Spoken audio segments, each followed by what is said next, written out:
Stone Vanguard is a mandatory boss fight that you will find in Chapter 2 of Black Myth Wukong.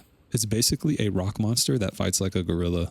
At first glance, it doesn't seem very tough, but it can do some heavy damage to you depending on what your armor looks like and what your health is at. If you're having some trouble with this boss fight, let's take a look at all its moves, how to counter them, a good build, and then a full hitless fight.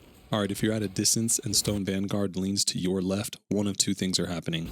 It's going to try to close the distance with a jumping right punch, or it's going to throw boulders at you. The jumping punch is fairly easy to dodge if you're ready for it, but if you're in a pinch, you can use Rock Solid, and if you anticipate it, you can use Resolute Strike. The rocks are super slow. You can just run out of the way or dodge, but funny enough, you can actually staff spin these. Stone Vanguard will also close the distance with a gallop, and then it will go into its most standard attack, which I'll cover now. If it stands on its hind legs, raising its arms in the air, a two-part attack is coming, the second of which is an AoE. You have a variety of options to counter this move. The first one is to just get the heck out of dodge. The second is to stay close to home and double dodge. Third, and my recommendation, is to use Rock Solid. This will actually prevent the second hit from even happening. Fourth is to dodge and then jump. You can also jump attack.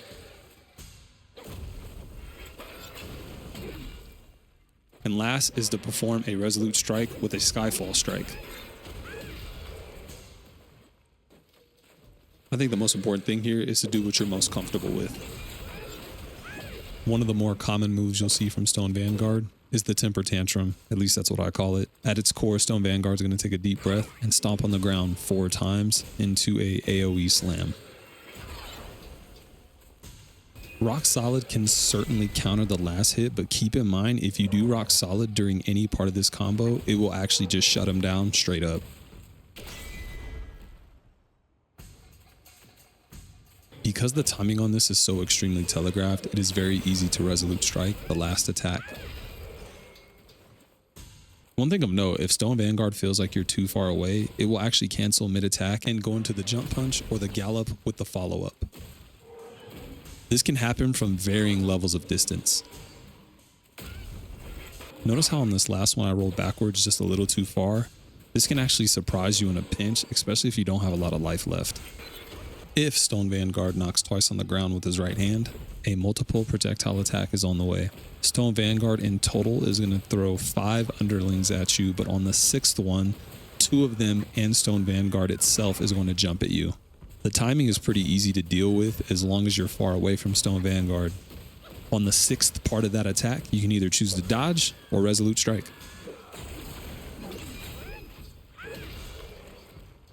These moves are more rare, but if you're too close, Stone Vanguard has a couple of ways to deal with that. First, a quick punch, either hand. Remember, right is quick, left is quicker, and can often be accompanied by a sweep attack. When he's really fed up, he'll just jump straight into the Air Force smash attack.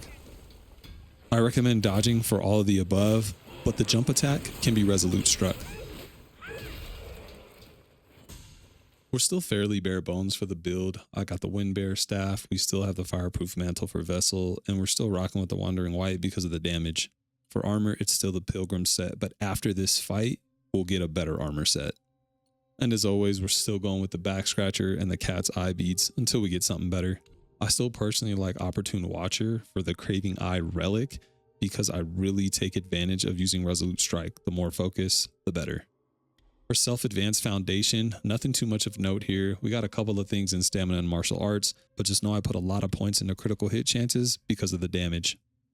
Nothing much has changed with Staff Stance itself. Obviously, we have a lot of points into the actual staff, and then we have Smash Stance Tree on the right side fully filled out for all of the things, including Resolute Strike and Skyfall Strike. One thing that's a little out of the ordinary is Rock Solid is completely filled out. I love Rock Solid in this match. Stone Vanguard is a heavy character, but not only does Rock Solid prevent damage, it actually stuns Stone Vanguard pretty significantly for you to be able to open up and get a bunch of hits. That's it for the build. Let's get to the fight.